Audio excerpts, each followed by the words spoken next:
Agora é minha vez, Lucão. Não, cê é louco. Só vou anunciar que tem Corinthians e Juventude hoje na tela da Globo com a estreia de Roger Guedes. Amanhã a gente volta. Se cuida. Tchau.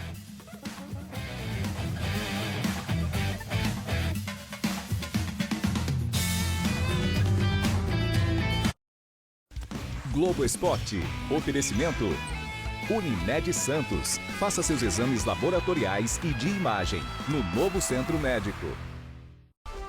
CYB 883. TV Tribuna, em sintonia com você.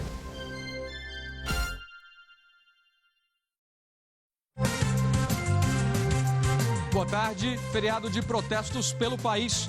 Apoiadores convocados pelo presidente Jair Bolsonaro participam de atos com pautas antidemocráticas e inconstitucionais.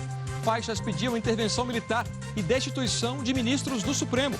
No discurso, Bolsonaro diz que atua dentro da Constituição, mas faz ameaças ao Supremo e fala em convocar o Conselho da República. Em algumas cidades, foram realizados atos contra o presidente e pedindo vacinas e emprego. Dia de rodovias movimentadas na volta para casa. No Paraná, um recurso de emergência ajuda a reduzir as estatísticas de acidente. E ainda as notícias da seleção. O estado de saúde do Rei Pelé, que se recupera de uma cirurgia para retirar um tumor no intestino. Em Minas Gerais, os bombeiros registram em 24 horas mais de 200 chamadas para combater fogo em mata. O número de incêndios já é 90% maior em relação ao ano passado. No Pantanal de Mato Grosso do Sul, jacarés estão morrendo de fome. Nos Estados Unidos, o presidente Joe Biden visita áreas afetadas pela tempestade Aida. No litoral sul do Brasil, o espetáculo das baleias. O número é quase 3 vezes maior do que na temporada passada. O Jornal Hoje está começando.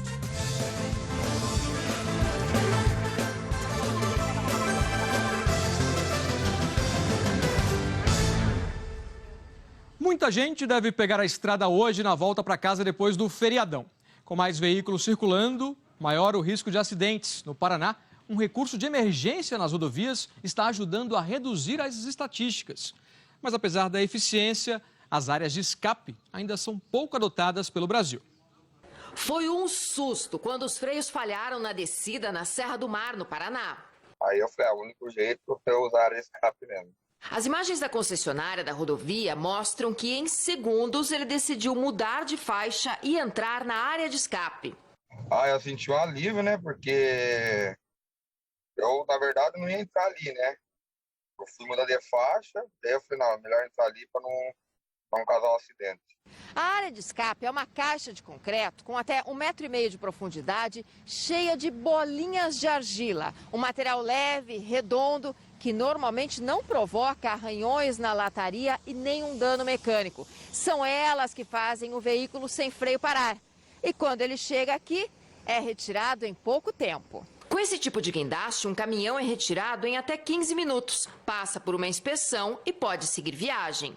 O que para um veículo sem freio é regra da física, o atrito, semelhante à caixa de brita dos autódromos. A primeira desse tipo no Brasil é de 1998, no interior do Paraná, mas foi na rodovia Anchieta, em São Paulo, em 2001, que foi construída a primeira área de escape como conhecemos hoje. Já são 2 nesse trecho que evitaram 880 acidentes. Outra área em São Paulo fica na Regis Bittencourt, que desde 2018 salvou 62 vidas, evitou 51 acidentes. Na Serra do Mar, no Paraná, há uma na BR-277, usada 56 vezes, e 2 na BR-376. Em uma delas, em janeiro, o motorista de um ônibus que perdeu os freios salvou os 37 passageiros. E na outra área, em julho, uma imagem impressionante. 2 caminhões sem freio. Um deles já tinha entrado e seria retirado. Um guincho bloqueava o acesso quando outro caminhão, com pane nos freios, precisou entrar.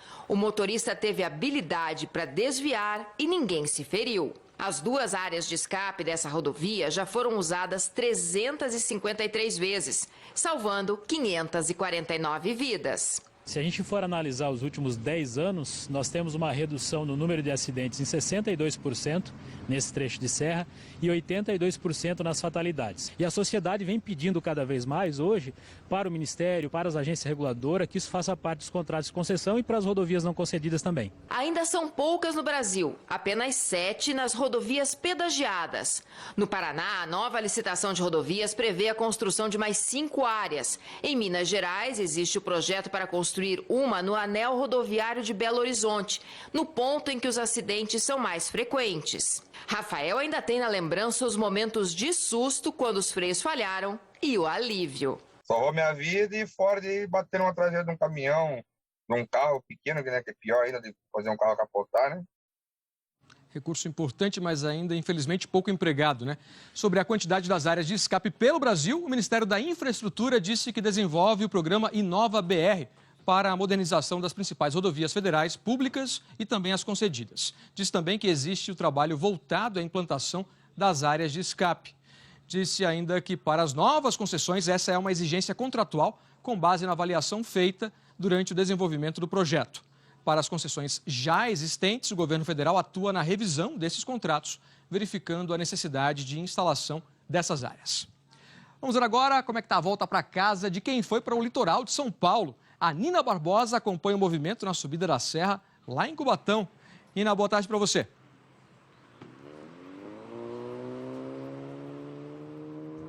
Oi, Alan, boa tarde a todos. O tráfego é intenso aqui no sistema Anchieta Imigrantes para quem está voltando para casa, viu? Os turistas anteciparam a viagem, muitos deles. E aqui a gente vê essa movimentação no sistema Anchieta Imigrantes. O tempo ficou encoberto no litoral nesses dias de folga, então muita gente quis voltar para casa mais cedo. Mesmo assim, quem deixou para pegar a estrada depois do almoço está encontrando lentidão em alguns pontos. Só na última hora, mais de 5 mil veículos passaram por aqui em direção à capital paulista e para o interior do estado. Por enquanto, a interligação Planalto está bloqueada nos 2 sentidos para a implantação da Operação Subida. O congestionamento vai dos quilômetros 56 aos 45 por conta do excesso de carros. Na rodovia dos Tamoios, no litoral norte, o motorista enfrenta congestionamento neste feriado prolongado. Desceram aqui para as praias do litoral 327 mil veículos. Mais de 250 mil veículos já retornaram para casa. E para quem está se preparando para pegar a estrada, é bom ter cuidado, viu? Atenção redobrada na viagem. Isso porque tem tempo encoberto em alguns trechos aqui na estrada e também neblina no topo da serra, Alan. É isso, esse é o pedágio da volta, né, Nina? O congestionamento. Obrigado para você. E com mais gente vacinada e menos restrições, Salvador voltou a reencontrar os turistas. Quem esperava uma forcinha de São Pedro no feriadão em Salvador não se decepcionou. E boa parte desse público aí que lota as praias veio de fora. Mas não é só o mar que o Andrei quer aproveitar com a família. Além dessa questão de praia e cidade e história para contar, né? Tem muita história para contar, as pessoas têm muita história para contar aqui. O centro histórico de Salvador, com suas igrejas e casarões seculares, é passeio obrigatório para quem visita a primeira capital do país. Vazio nos períodos mais críticos da pandemia, o Pelourinho está reencontrando os turistas. Paulo e Débora vieram do Recife e ficaram impressionados com a riqueza histórica. É incrível, assim, a gente está apaixonado. Voltaria com vocês mais vezes.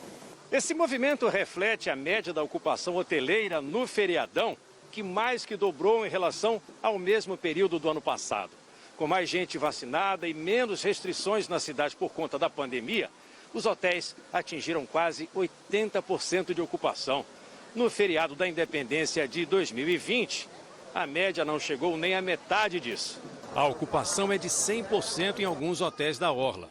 A Associação Brasileira da Indústria de Hotéis acredita que a tendência para os próximos meses é de crescimento. Nós temos aí um efeito duplo muito importante, que o primeiro é a redução da taxa de contaminação da Covid e, por outro lado, o aumento das vacinas, não só em Salvador, mas também nos principais estados que mais emitem turista.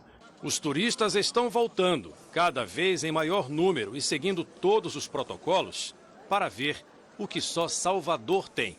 É muito harmônico, né? A gente está Tava vendo aqui a Basílica e de lá a gente tem uma vista linda do mar, né? E é uma combinação perfeita. A taxa de transmissão do novo coronavírus no Brasil teve uma ligeira queda essa semana, segundo o Imperial College de Londres. Na última atualização, que foi em 24 de agosto, a taxa estava em 0,99 e agora está em 0,92. Isso quer dizer que, atualmente, em tese, cada 100 pessoas infectadas passam o vírus para outras 92. Quando a taxa fica abaixo de 1, significa que a transmissão do coronavírus está desacelerando. Agora a gente confere aqui os últimos números, da pandemia no telão, de acordo com o levantamento do consórcio de veículos de imprensa. 296 mortes foram registradas de domingo para segunda. Já são 583.866 vidas perdidas desde o início da pandemia aqui no Brasil. Em 24 horas, foram 16.156 casos confirmados, totalizando 20.897.711. A média de casos ficou em 20.943 por dia. Isso dá uma redução de 26% em relação a 2 semanas atrás. A média de mortes também segue em queda. São 603 óbitos por dia, em média, uma redução de 17% na comparação com 14 dias atrás. Foi o 14º dia seguido de queda. No mapa, a gente vê a situação pelo país. O estado de Roraima aparece em cinza porque não divulgou novos dados ontem. Com a alta na média de mortes, temos o Rio de Janeiro. 9 estados e o Distrito Federal estão em estabilidade e 15 estados estão em queda. As maiores reduções foram no Ceará e também em Sergipe. Agora aqui no telão, os números mais recentes da vacinação pelo país, também reunidos pelo consórcio de veículos de imprensa. Em 24 horas, 523.283 pessoas tomaram a primeira dose, 234.480 a segunda ou a dose única e 13.245 receberam a dose de reforço. O total do dia ficou em 771.008 vacinados. Desde o começo da vacinação, a primeira dose chegou ao braço de 134.870.573 pessoas, o que dá 63,23% da população. 67.337.124 estão completamente vacinados. Agora é importante lembrar, que só 2 semanas depois da segunda dose ou da dose única é que a vacina dá a proteção máxima. Isso daqui corresponde a um percentual de 31,57%. Por orientação do Ministério da Saúde, a dose de reforço deve ser aplicada em imunossuprimidos, como as pessoas que fizeram algum tipo de transplante, por exemplo, e que tomaram a segunda dose ou dose única há pelo menos 28 dias. O Ministério também recomenda a dose adicional para idosos acima de 70 anos que completaram o ciclo vacinal há 6 meses. No mapa aqui, os estados em verde escuro são os mais adiantados na vacinação completa. E os 5 primeiros a gente confere, olha só, Mato Grosso do Sul, depois vem São Paulo em segundo, Rio Grande do Sul em terceiro, Espírito Santo em quarto e o Paraná em quinto lugar. Mais detalhes aí sobre a situação do seu estado, você confere em g1.com.br/coronavírus. Os afastamentos de trabalho por Covid-19 dispararam no Brasil e já são a principal causa para que trabalhadores se ausentem do trabalho por questões de saúde. Márcio teve Covid em fevereiro, ficou 50 dias entubado na UTI. Quando completou 20 dias de hospital, a esposa dele deu entrada no auxílio-doença. Mas ele conta que ao receber alta, ainda bastante debilitado, precisou ir presencialmente numa agência do INSS para fazer a perícia. E nisso eles falaram assim, então a gente vai agendar uma perícia presencial no hospital. E nisso, na verdade, nunca foram. Depois que eu dei alta, eu ainda não estava em condição de sair de casa, porque eu estava bem debilitado. Foi bastante coisa que aconteceu, eu não me dando direito. Eu sofri várias lesões, principalmente na região das costas e de trás, assim, de pressão, então, uma ferida enorme. E eu não conseguia me deslocar. Apesar das dificuldades físicas, Márcio e a família precisavam do dinheiro do benefício para arcar com todos os custos da recuperação. Mesmo depois de alta do hospital, ainda tive, muito custo com remédio, com tratamento. Então, eu precisava do dinheiro, assim, senão não ia ter de onde tirar. O auxílio do INSS para casos de Covid-19 segue as mesmas regras de outras doenças. Quando o trabalhador fica incapacitado por mais de 15 dias, tem direito ao benefício. Para isso, precisa passar por uma perícia do Instituto. Só nos primeiros 6 meses desse ano, 64 mil pessoas